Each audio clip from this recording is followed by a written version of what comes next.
Lily dismisses her lupine servant and warns Linu that her mistress is about to do something very important and to not question or interrupt her under any circumstances. The dusty diviner puts on a serious but concerned face and nods, wondering what in the realms is about to happen.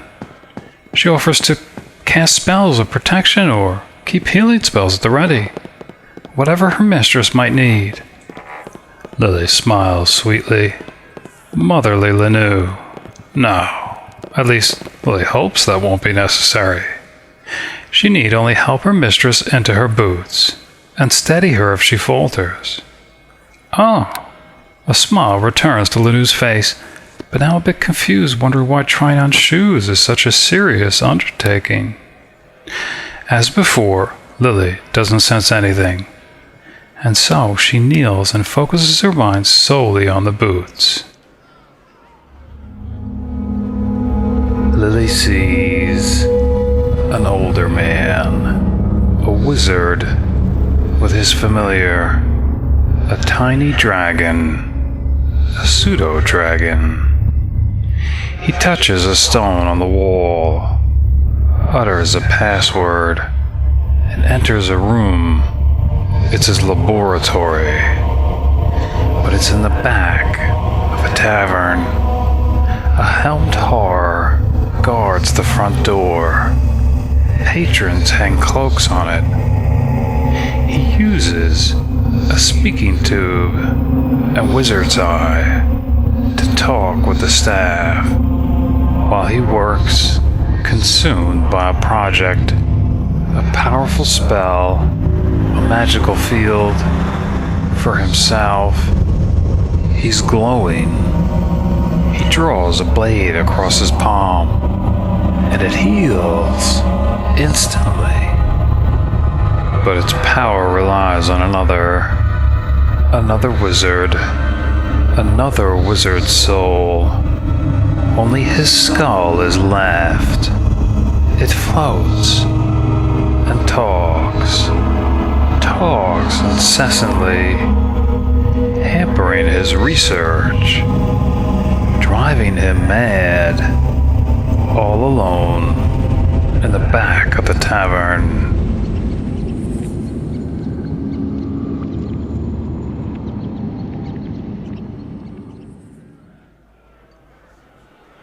Not her old, worn-out boots. Linu remarks if her mistress doesn't like them, she can return to the temple and maybe exchange them for another pair. Lily laughs. There's no need. She'll likely trade them in somewhere else for a new pair. A disheartened Lily sits at the edge of the bed to meditate for a while. Alright, Lily gaining a new level here. And I guess skill points have been pretty mechanical.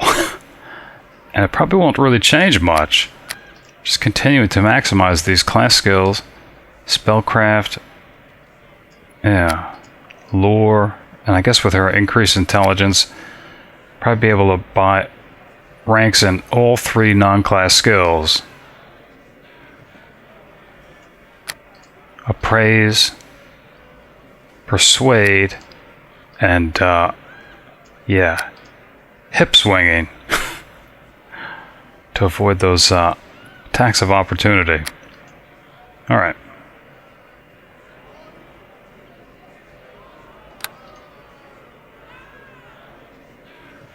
And now access to 4th level spells. And I think she already has a scroll for Summon Creature 4. Actually, summoned 3 of these already.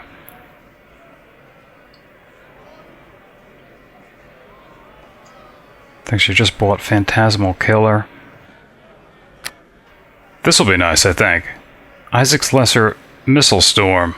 Yeah, there's no saving throw. It's kind of like a storm of magic missiles. And,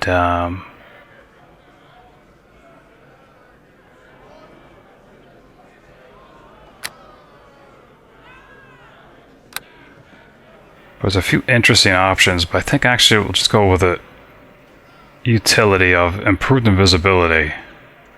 Just to make sure that she has that in her book. Spell Breach, I don't think we're going to need it right away. By the time we do, we'll probably have access to a higher level one. So, won't bother with that. Alright. Improved invisibility. Alright, Bones leveling up. Wow, look at that. 4 hit points. It's nice.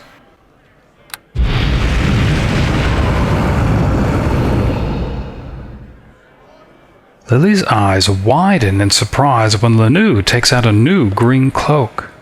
She claims she found it in the warrens of the damned. Inquisitor General Black insists her holy defender inform her of similar finds in the future, at the time they are found, and not days later. It could have been important evidence, or even boots. Lily tries to relax, admiring her new spellbook, rubbing the thick, soft, fine glacier snake hair, now wishing that little Linu hadn't joked as she did at the shiny night, trying now not to think of Marrok's hairy back. The entire collection is worth well over 30,000 coin already, and the frequency with which new spellbooks have to be added will increase, as higher level spells simply take up more pages than lower level ones. It'll soon require a contingency of guards and porters all its own, if she's lucky. Lily prepares Dispel magic, good for not only dispelling but counterspelling, and summon creature 4. She'll now have command of her very own dire spider.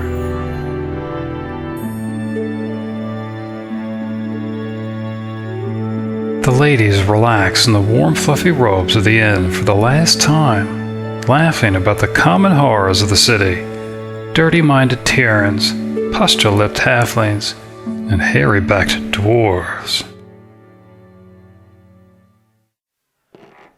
The next day, the ladies are ready to depart the Beggar's Nest for good. And good riddance at that. Lily pauses in the hallway to communicate one last instruction to her dutiful familiar. The vandalism of lodgings at the Shining Serpent Inn ought to at least be complete. Lily smiles at Linu, explaining Bones forgot to... she's not even sure what, but that he'll be right back.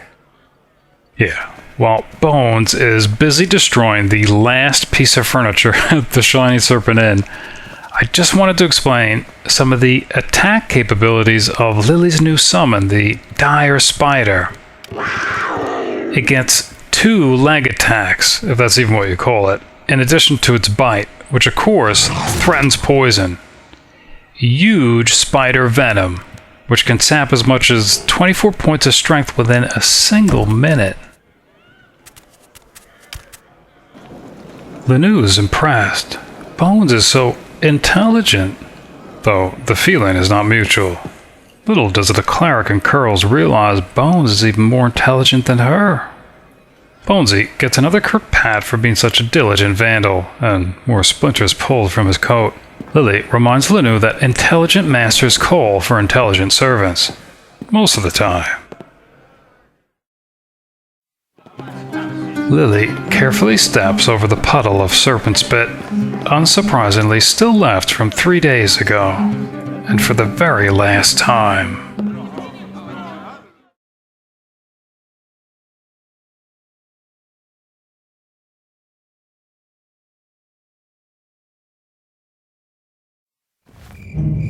Outside the inn, Lily bids her dusty diviner to stop and feigns checking for something in her satchel. Hey there, dear. What can I do for you? Alright, Lily explained to Linu that she probably forgot something back in the room. Just wait for her outside.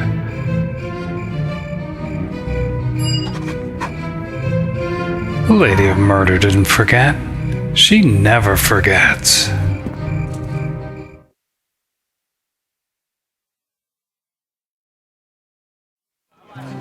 She simply needs to ensure the Lady Don't Care is without competition, and the more legs to help her, the better.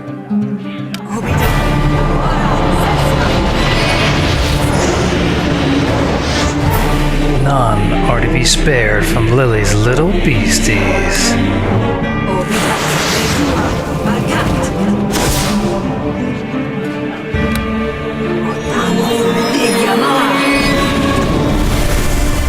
All right, crew.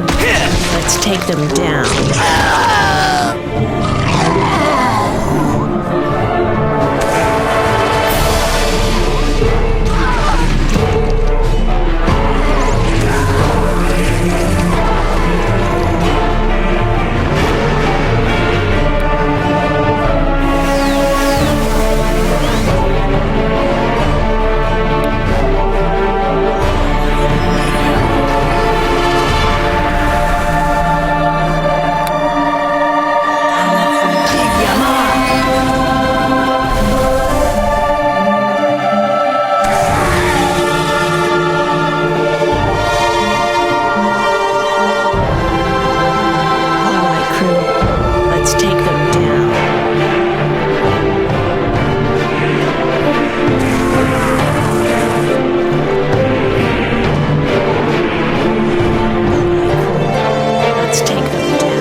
Here lies Callahan, sole purveyor of hot bites within the city of Neverwinter. Well, before Lilly arrived, that is. And Drake, champion eater of pickled eggs. And Harben Ashensmith, the commander with no rank. They will not be missed. Lilly finds an oil lamp burning at one of the dining room tables and casually tips it over. The flaming oil spreads slowly across the table, over the side, onto the floor and around the legs of the furniture. She mindlessly strokes her familiar's head, cold and emotionless, as she watches the inn catch fire.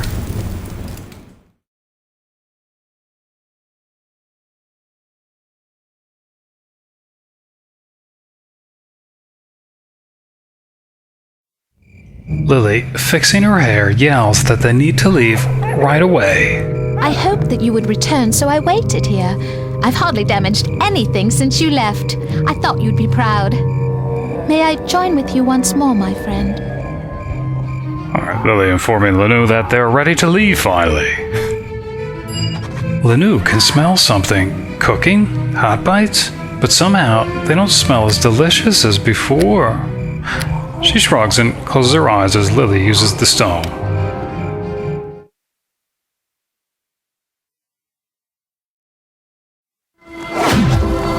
Back at the Hall of Justice, Linu continues to give a look of disgust at Sergol from behind her shield. She even pulls her new cloak tighter about her as she walks by. Lilly needs to bring the anonymous letter from the people of the Eye to Fenthick, and is hoping to be rewarded for her efforts as well. Again.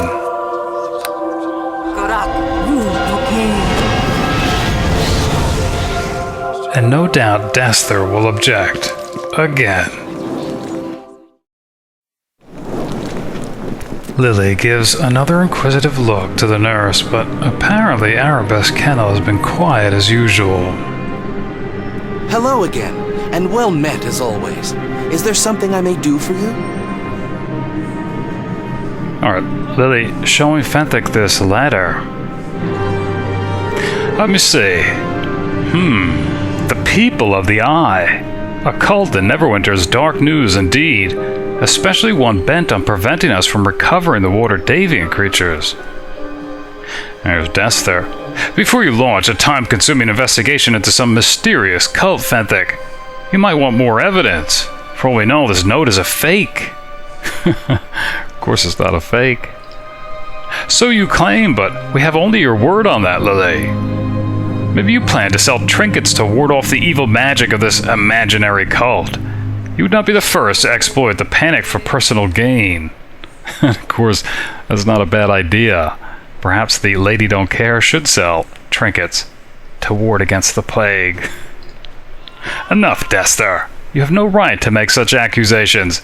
Lilly has done nothing but help us in these troubled times. Please accept my apologies for Desther's behavior. We're under a great deal of stress. Rest assured, I intend to follow every lead in my efforts to find out who's behind the suffering of Neverwinter. You've done well to bring this to me, Lilly. Alright. I think she was expecting some type of reward. We're lucky to have a woman like you to help us in this matter. Alright, giving Lilly 300 gold. But I think she's going to profess that it wasn't easy to come by. I imagine you went to great trouble to acquire this evidence, Lilly. I suppose for one who's as dedicated to our cause as you, I could spare another 50 gold. And again, Desther warning Fenthick not to empty the city's coffers. Yeah. Alright. Go with the blessing of Tyr upon you. Why is Desther so quick to dismiss the people of the Eye as hearsay? No doubt he'd have praised a Helmite bringing the same evidence to bear. And his continued growling about empty city coffers, as if the hound's snout weren't deeper in the pot than hers.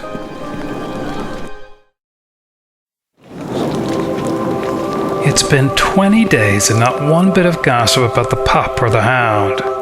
What in the realms do they talk about in that sanatorium?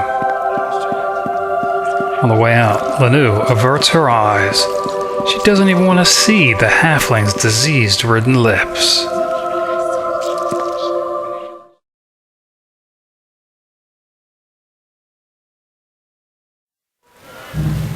Finally, they can return to the Moonstone Mask, relax, and maybe even have that starry soiree. Lilly tells Dusty about Rusty, explaining that Sharwyn's a bard who also works for the Office of Academic Affairs, and not to worry, they should get along just fine. Lilly just hopes that's true.